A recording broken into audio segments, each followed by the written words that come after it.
Have a look here, motherfuckers. The tapestry is back. It's about damn time. It's been a little while since I've used this setup, so the lighting's probably not as good as it could be, but I mean, this ain't... If I wanted to go like full doomer memes, I'm already at optimal settings right now. But I don't want to scare away people who are maybe watching my channel for the first time, so I need some kind of fill light. Too much. Better. Best. Hey. So let's go ahead and get to the meat and potatoes of this video. The meat and potatoes being Rebecca Black. If you used YouTube at the time, you absolutely were exposed to this music video and song. In my case, I was just minding my own business in science class, and this girl who sat next to me, who was nice enough, we got along pretty well. Well, one week, she just, every 20 minutes or so, no matter what she was doing, whether it was writing down homework, doing a classroom assignment, or some other meme, there'd just be silence, and then suddenly I'd hear party and party and yeah, party and party and yeah. And after about the 30th time, I was like, hey, that's quirky and different. What is it? And she told me, oh, you haven't seen the video? I'm like, I guess I hadn't. So I typed party and yeah into Google. Lo and behold, that didn't end up actually being the name of the song. And there it was. Friday by Rebecca Black.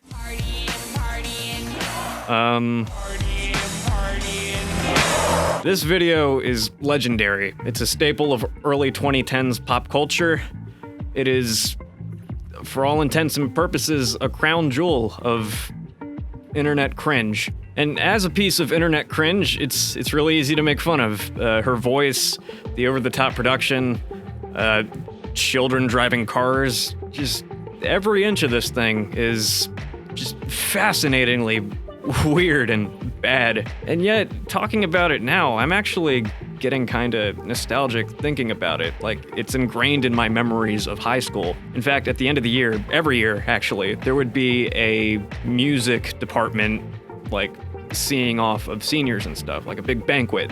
And the teachers behind the department would get together and collaborate on like a silly video that's packed with like in-jokes from throughout the year between themselves or students or just the kids. And, you know, naturally, when Friday came out and ended up being like a highlight of the year for that sort of thing, it made it into the video. It opened with them watching Three Amigos, and then they just did their own music video for Friday, the entire thing, and they would like lip sync to it. It was just it's stupid, but it was really funny. So yeah, it's a bad thing, but I have pleasant memories of it.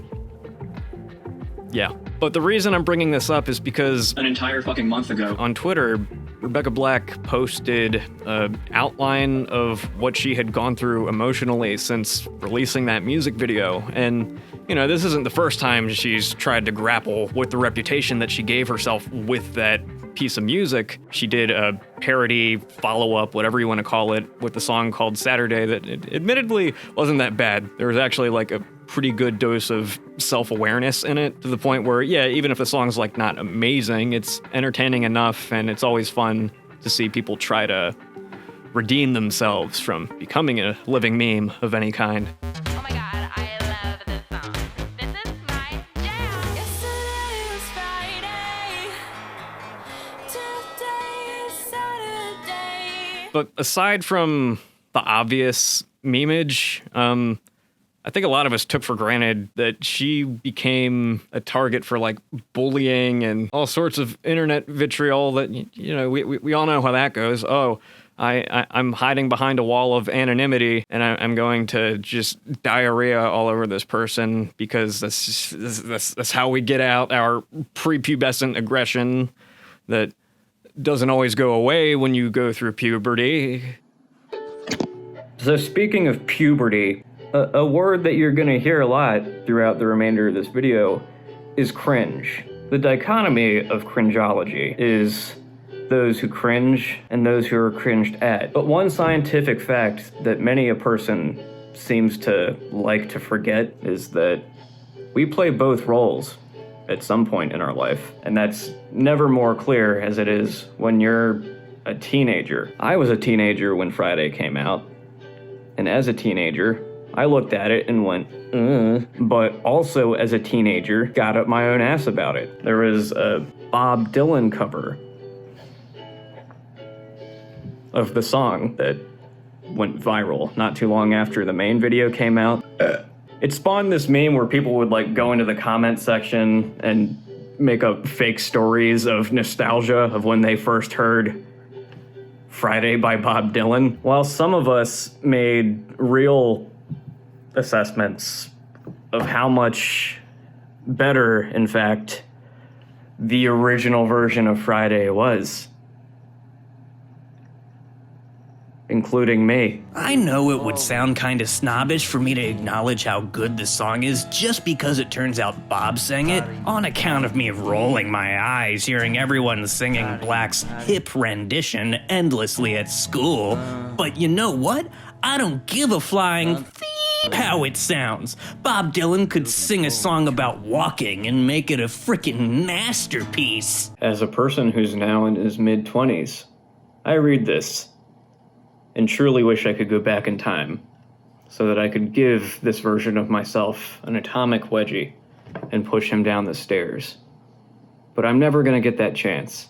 So the most I can really do is that when I see somebody being cringe, I do it, but also accept, hey, they're young. Maybe they'll improve. Although sometimes they don't. I've learned that you just can't let it get to you. But it turns out all the bullying was getting to her. We played her that interview from 2011. I did cry. I felt like this was my fault. It's hard to watch. But, you know, not all is doom and gloom because she posts this and gets a lot of support.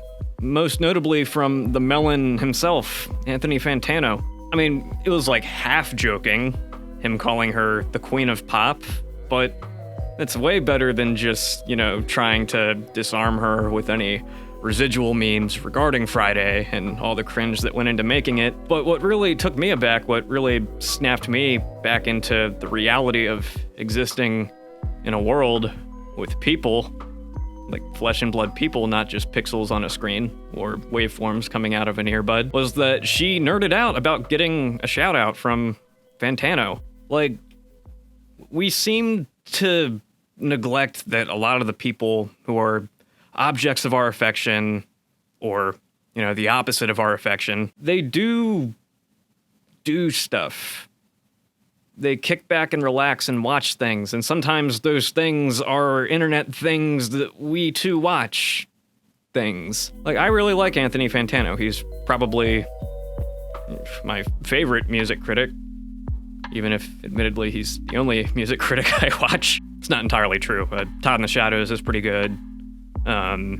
Dose of Buckley, they're cool, but I don't watch them nearly as often. To get any kind of recognition from someone on his level of the totem pole would mean a lot to anybody, but I think for Rebecca Black specifically, for her to get any kind of support from him means that, oh, there might be hope yet that she can have a career doing what she wants to do, which is and always has been music. And having looked at a few of her songs, like, some of them really aren't bad. I'm not gonna act like any of them are gonna be like, oh, my new favorite, but I just think it's really cool that she made anything that I was down to clown with. In fact, one of her songs, Anyway, it was enough of a chill bop that I actually put it into a obnoxiously long Spotify playlist of mine called Chillosaurus. I'll leave a link down in the description if you're interested, but it's in there, like Swimwear. That's inappropriate. I'm retracting. And then you have Sweetheart, which is kind of her answer to like bad girl image pop stars, and a single called Do You, which from my listening session actually seemed like a really loving homage to 90s bubblegum, like Britney Spears era stuff. It's fun, competent enough music, and it's not really something you would expect to come from someone who made Friday, which is to say, she deserves another chance. Like, honestly, any chance for her to legitimately pursue that passion of hers again is just and historically proven to be the case for a lot of living punchlines. Let's take a more conventional archetype, someone like Miley Cyrus. You know, she was a Disney kid star. She was a product of really vapid corporate interests. She was the daughter of an established country rock star. And then inevitably, once, you know, that ship had sailed, it was time for her to break out of that mold. The only way anyone that level of fame seems to want to do, which is to be edgy. Careful, you might cut your jugular on that edge. Wrecking Ball, Robin Thicke, grinding. Any questionable things she might have said on social media. She went through the whole shebang with that. We all know how it went. But what a lot of us did end up neglecting, because, once you hit that sort of territory with your career, you're bad forever. She, too, started to make really solid, competent music, to the point where now she's probably one of the more renowned stars in pop, even if it is technically a sort of alternative pop at this point. The first time I saw her do something where I was legitimately impressed was the Saturday Night Live 40th anniversary show, itself packed with all kinds of revival renditions of old SNL sketches and even a Pretty Bangin' Kanye performance. But she did like this really subtle, soft, folky thing, and yeah, I was feeling it. I was for it. And now she's like touring and performing classic rock standards, which is the key to any idiot's heart. Oh, you covered Zeppelin? Your hair's long, you're whipping it around back and forth like Willow Smith. All right, redeemed. We cool. I'm speaking on behalf of myself, of course, but you realize that the object of all your disdain is a nuanced and multifaceted person who may end up doing something else that you think is cool. Let's go to the other side of the rainbow and talk about my man Shia, Even Stevens. Critically acclaimed role, kinda fell off his own wagon for a while, started doing a lot of notorious performance art that actually, in hindsight, even though it was really try-hard, and it didn't always yield the results that he probably wanted, it did raise potent enough questions about celebrity that I can appreciate it for what it was at the time. Contrary to what a bunch of news pop culture sites might have had you believe, there is a discussion to be had about the alienation of an artist or someone, you know, who has a lot of money. I think he has been punished by his fame and his millions of dollars and all the doors and opportunities that have been opened to him. Oh yeah, that's a really harsh punishment. Wouldn't you agree? Smoking weed. Hello? Hi. Would you mind taking the bag off? Can you take the bag off your head? Can I take the bag off your head? Wow. It's gonna be weird. So this is weird. It's gonna be weird. What are we doing here? What are you... Seriously, though, what are we doing? Can you tell, what happened to you? Disney Channel. Even Stevens. That was a good kid. Even Stevens. That seemed like an awesome little kid. Even Stevens. What happened? Millionaire. It's gonna be weird. Millionaire. Shia. What are you doing, Shia? Why weird? Easily the weirdest. Speak. Just a quick word association. Jelly! Say jelly! Shia! Sorry, that was obnoxious. I apologize. But, feeding back into my point, what did he do? He started doing some artistically ambitious things, major motion pictures, a lot of art house projects, and now recently he's 2 for 2 on Honey Boy and Peanut Butter Falcon, the former of which, you know, is loosely based on his own struggles as a Hollywood star who started as a child. Like, he's a full-bodied artist now. A decade ago, it was like, movie star wear bag on head. Over! Shia over! But here's the grand finale. Here's the example that I think most matches up with Rebecca Black specifically.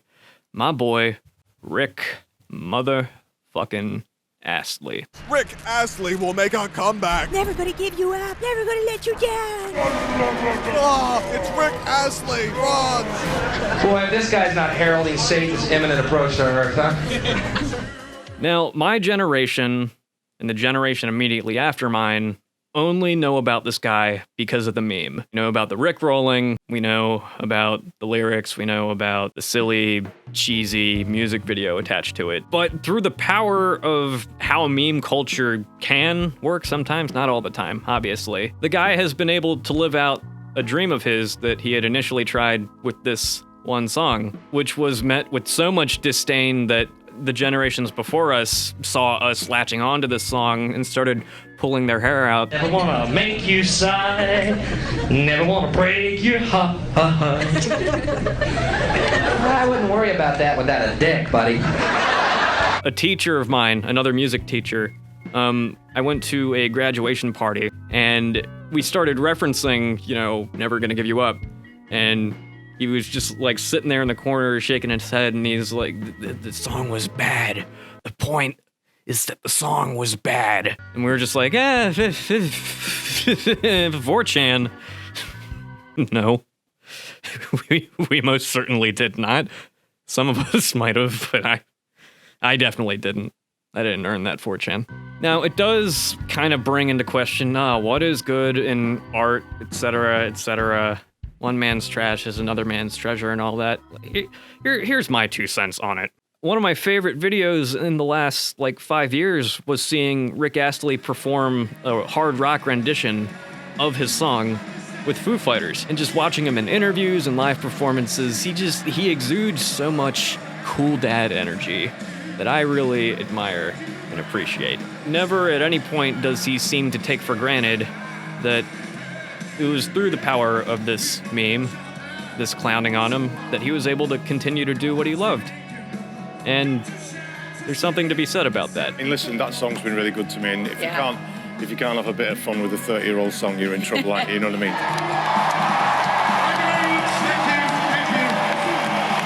Dreams do come true! Dreams do come true! We're not in Kansas anymore! Putting the two next to each other, I think Never Gonna Give You Up is substantially more enjoyable than Friday. Friday was made by literal children, funded by a guy who's notorious for very strange, cringy content.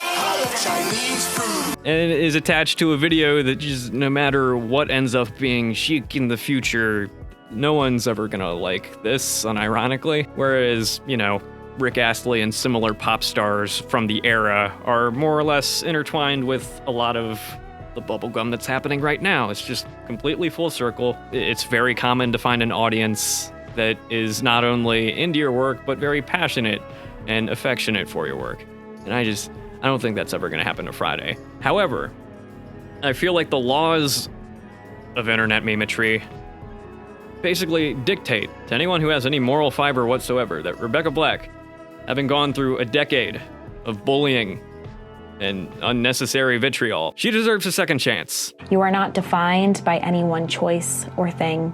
Time heals and nothing is finite. How did you get to this place of honesty with yourself? I love when you can experience a very warm and genuine moment of human empathy, only for it to be immediately derailed by the superficiality of normie boomer media. Thanks, lady.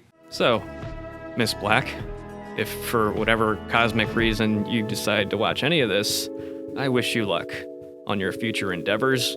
I appreciate the laughs that you gave me with your flagship work, but I also admire and can appreciate in a more straightforward way the stuff that you're currently churning out. I think it's a bop.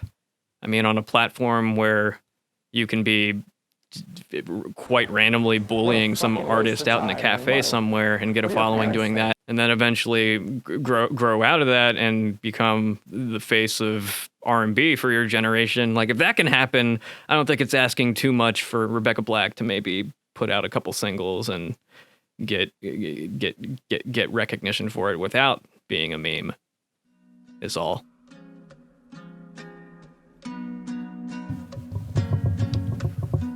So that's all I got. Yeah, it was actually a pain in the ass getting this one shot. This is my third attempt at doing it, but finally it's over. So thank you all for watching. Please subscribe if this did anything for you, and I will see you when I see you. But it's a little hard to see anything when you don't have eyes. Just kidding, I still have them. I'm just explaining that in case some of you out there don't have object permanence.